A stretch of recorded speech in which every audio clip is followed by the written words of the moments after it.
Hello, Chillicothe. I'm Josh Nyheiser. And I'm Olivia Ray, and this is your CAVS News Update. From the studios of Chillicothe High School, this is your CAVS News Show. Over the weekend, News 4 received photos of downtown St. Louis with a bizarre blue dot above the arch. The lead investigator at the Missouri Mutual UFO Network says many blue dots have been spotted marking the skies above Missouri. He has no evidence to believe that this is actually a UFO. Now for some pop culture news, let's head to Pop Fusion with Parker Tracy. Hi, I'm Parker Tracy, and welcome to Pop Fusion. Let's start off as usual by going over the top 5 songs of the week according to Billboard.com. At number 5, we have I Took a Pill in Ibiza by Mike Posner. At number 4, we have Purple Rain by Prince and the Revolution. At number 3, we have 7 Years by Lucas Graham. At number 2, we have One Dance by Drake. And at number 1, we have Panda by Designer, yet again with 2 eyes. In gaming news, Call of Duty Infinite Warfare. Infinite Warfare's new trailer has been released, showing that the game is going to take the franchise beyond the reaches of Earth. Not much about the gameplay has been revealed, but it'll most likely be a revamped version of COD's core gameplay. A Zombies mode has also been confirmed for Infinite Warfare as well, a first for a Call of Duty game produced by Infinity Ward. Also, for an extra $20, the game will include a remastered version of Call of Duty 4 Modern Warfare, a fan favorite. In movie news, you better pick a side soon because the Avengers are going to war this week in Captain America: Civil War. This movie focuses on a conflict between sides led by Captain America and Iron Man as the government tries to push regulation on the superheroes. Iron Man is for the regulations, but the Captain believes that they need to do their work freely. This movie also introduces several new heroes to the Avengers roster, such as Spider-Man and Black Panther, and a new villain is said to be joining the fray as well. Well, that's it for Pop Fusion. Back to my buddies in the studio. 40 light years away, in a completely different star system, researchers have discovered potentially habitable worlds that are similar to Earth. One of the 3 is known as TRAPPIST-1. It's red, a little larger than Jupiter, and cannot be seen in any way from Earth. There could potentially be water on the planet, meaning there could possibly be life. Researchers say that 40 light years away is a perfect distance for research, but it doesn't mean we'll make it there soon. At the current rate of technology, it would take millions of years of expedition before we would reach them. Now for some more useful facts, let's head to Did You Know with Ryan Kincaid.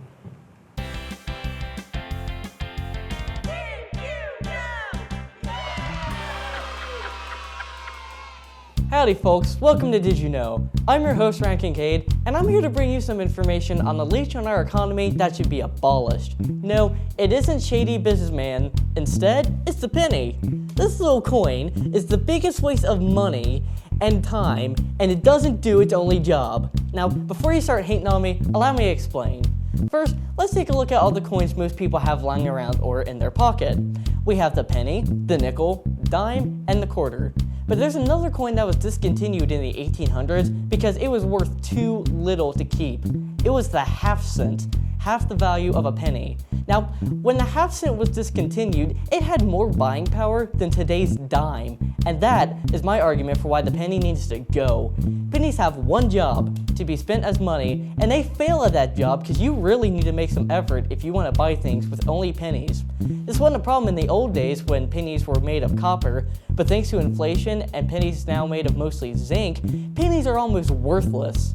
Try buying $20 worth of groceries with 2,000 pennies, which weighs 11 pounds, and see how the cashier and all the people behind you in line like you. Now, what exactly goes into making pennies? It costs 1.8 cents to make each penny, meaning the government spends around $8 billion each year to produce 4 billion pennies. The fact that we waste billions of dollars on worthless change that will end up in jars anyways is mind-boggling. These things are a dead weight on the economy, and it bears an unnecessary burden on an already struggling economy. Now, let's take a look at the only reason why people still love pennies: Lincoln. Let's face facts, we sure have Lincolnified the penny within an inch of its life, but we need to let it go. Lincoln's face and monument will still be on the $5 bill, which isn't going anywhere, and while it may seem disrespectful to retire presidential coinage, allow me to introduce you to an organization who hates the penny as much as I do. The United States military. That's right, the military has forbidden all pennies on offshore bases and round their prices to the nearest 5 cents. And several other countries who've gotten rid of their penny, including Canada, also round to the nearest 5 cents. This is such a simple solution to such an avoidable problem. Let's just turn the penny machine off and move on with our lives. And with that, that's all the time I have. I'm Ryan Kincaid, now let's send it to Josh and Olivia. For an inside look at just one of our many school clubs and organizations, the Gay Straight Alliance, let's head to Connor Harold Kersey. I'm Georgia Hilliard, and I'm co-vice president of GSA. My name is Annika Carroll, and I am the other co-vice president of GSA. Hi, I'm Kelton Creech, and I'm the president of GSA. GSA is a safe place for students of any sexuality to come and talk about issues that are going on in the LGBT plus community and be safe and be heard. GSA provides a safe space in CHS for everyone.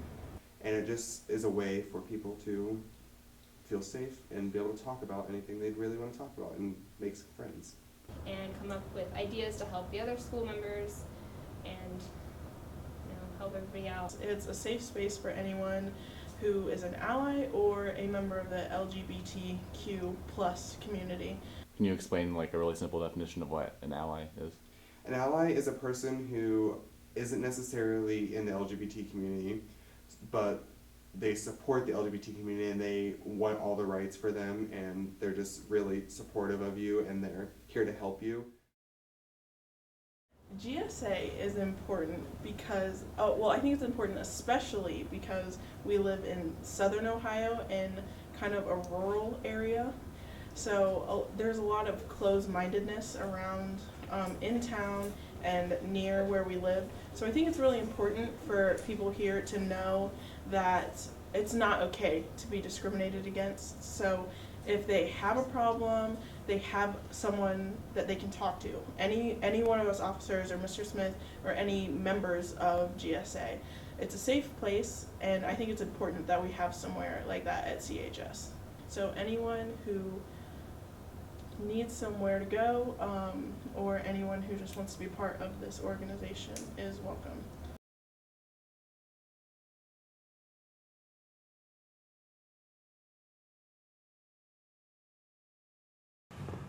On Monday, May 2nd, all but 3 of Detroit's 97 schools were open. More than 1,500 teachers called in sick in protest once they learned that the districts can only pay them through June 30th. The same number of schools were closed again on Tuesday, May 3rd, and the same number of teachers were out. Detroit's school system is $500 million in debt and are struggling harshly.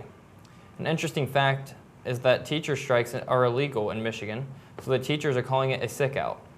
As it is Teacher Appreciation Week, it is sad to hear this news, and we here at CAVS News would like to thank the staff here in the Chillicothe City School District for all you do for us. Switching it up a bit, let's toss it to sports with Taylor Boggs.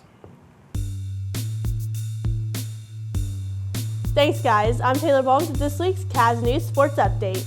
Spring sports are slowly coming to a close as some of the teams have already held their senior night. We want to say congratulations and good luck to all the seniors as they take the next step in life. Lacrosse finally found their groove with a win over Fairfield on May 4th with a final score of 17-4. Scores of this game were Maris Corzine with 7, Jared Copley with 5, Bethany Wallingford with 3, Emma Downing and Olivia Evelyn both with 1 point each. Madison Ray also had 8 saves for the Cavaliers that night. The varsity softball team defeated Logan on May 3rd with a final score of 5-1. Olivia Ray had 10 strikeouts, senior Haley Jo Large was 3 for 3 on batting, and Casey Woodbridge was 2 for 3 on batting.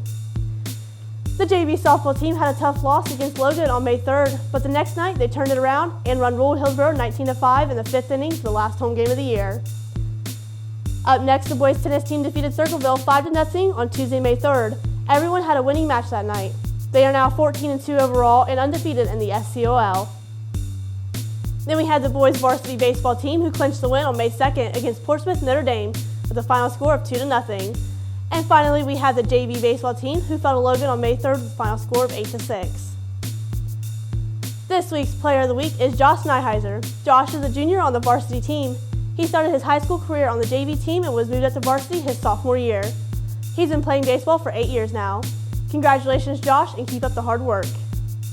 On Monday, May 16th, the Spring Sports Awards will be held at the Hatton Memorial Gymnasium at 6 o'clock p.m. All student athletes are asked to dress nicely, but appropriately for the event.